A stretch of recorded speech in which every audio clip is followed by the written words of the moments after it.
Oui, donc nous sommes au stade de la désignation de l'expert judiciaire.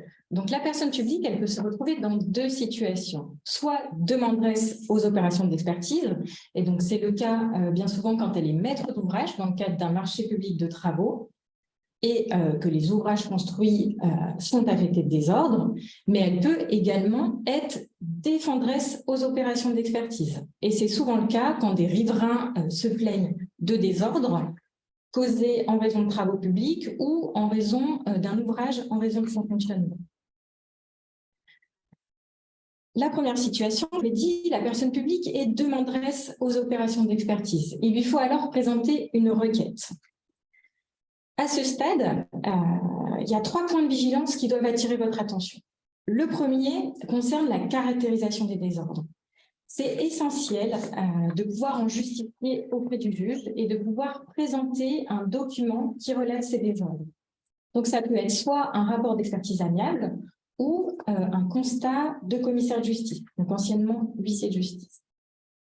Autre point essentiel, il faut les lister précisément, ces désordres, dans la requête. Ce même réflexe, vous devrez l'avoir également au moment de la déclaration de sinistre si vous avez souscrit une assurance de dommages-ouvrages. Le troisième point de vigilance concerne les missions de l'expert, puisque ce dernier, il est cantonné strictement aux missions qui sont énoncées dans l'ordonnance de désignation. C'est d'autant plus important de réfléchir en amont aux missions de l'expert que, comme l'a indiqué Vincent, les parties devant le juge administratif, et donc ce n'est pas le cas devant le juge judiciaire, n'ont que 2 mois après la première réunion d'expertise pour demander une extension de mission. Passer ce délai, c'est toujours possible, mais ce n'est qu'à l'initiative de l'expert judiciaire. Les missions types de l'expert, vous les connaissez. Il va se rendre sur place, procéder au constat, déterminer les causes et origines des désordres et se prononcer sur les imputabilités et ensuite sur les préjudices.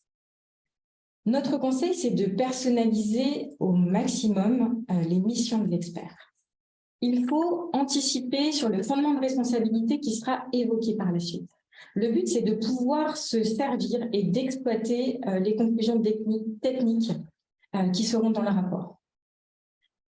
Par exemple, si l'on souhaite engager la responsabilité décennale des constructeurs, il est essentiel que l'on demande à l'expert d'indiquer si il y a une atteinte à la solidité de l'ouvrage ou une impropriété à destination de l'ouvrage. Puisque, comme vous le savez, c'est les 2 critères pour pouvoir mobiliser cette garantie.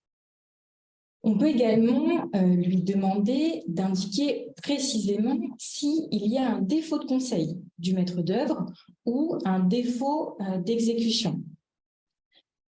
Il faut toujours garder à l'esprit que l'expert judiciaire, il ne peut se prononcer que sur des points techniques. Il ne peut se prononcer sur des points juridiques. Donc, c'est à nous de l'inciter à nous donner les éléments pour qu'on puisse les exploiter, encore une fois, dans le cadre d'un recours au fond.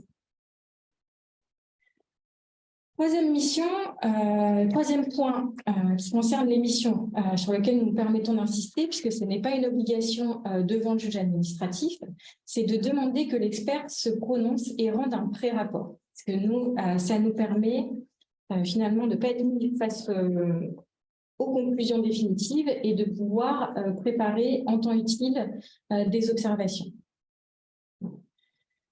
Le troisième point de vigilance, lorsqu'on rédige une requête en référé, ce sont les parties. Il faut en amont identifier précisément quelles sont les parties à attraire à la procédure.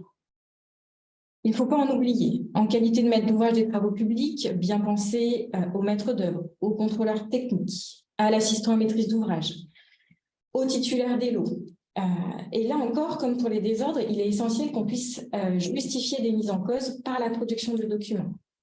Donc, à minima, il faut produire les actes d'engagement au stade de la demande d'expertise.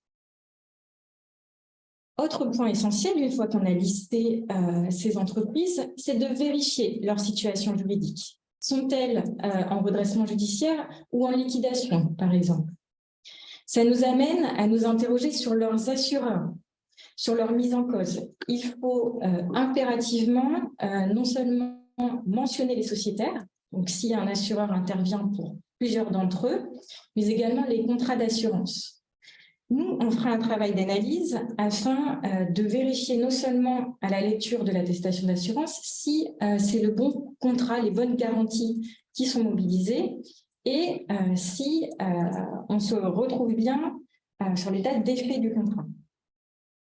Donc, vous l'aurez compris, il y a un réel travail d'amont, un réel travail en amont au stade de la rédaction de la requête. Mais il y a également une carte à jouer lorsque la personne publique est défenderesse aux opérations d'expertise. Donc, c'est le cas quand elle est attraite à la demande par une autre partie. Il lui faut alors présenter un mémoire en défense. Il y a plusieurs options qui s'offrent à nous. La première, c'est s'opposer purement et simplement à la mesure d'expertise. On va leur faire valoir qu'elle ne présente pas le caractère d'utilité que j'ai évoqué en l'absence de chance de succès d'un recours au fond. On peut également demander dans ce cadre notre mise hors de cause et que l'expertise judiciaire ne soit pas ordonnée à notre contradictoire. Par exemple, s'il y a eu un transfert de compétences et par conséquent qu'on n'a plus aucun intérêt à participer aux réunions d'expertise. La deuxième option, dans le cadre du mémoire en défense, est de formuler les protestations et réserves d'usage. C'est la formule consacrée pour dire simplement que nous ne nous opposons pas à la mesure d'expertise, sans pour autant qu'il y ait une quelconque reconnaissance de responsabilité. Cette absence d'opposition, on peut l'accompagner d'un complément ou d'une restriction de mission. On peut également demander à ce stade qu'il y ait une nouvelle partie qui n'a pas été visée dans la requête initiale, qui participe aux opérations d'expertise. C'est important d'y réfléchir à ce stade, puisque, encore une fois, devant le juge administratif, les parties n'ont que 2 mois pour le faire après la première réunion. Troisième option, et pas des moindres, c'est s'associer expressément à la demande d'expertise. Pourquoi ? Pour interrompre la prescription à notre égard, puisque, comme l'a évoqué Vincent, à défaut, en qualité de défendeur, seule une citation en justice ultérieure permettra de le faire.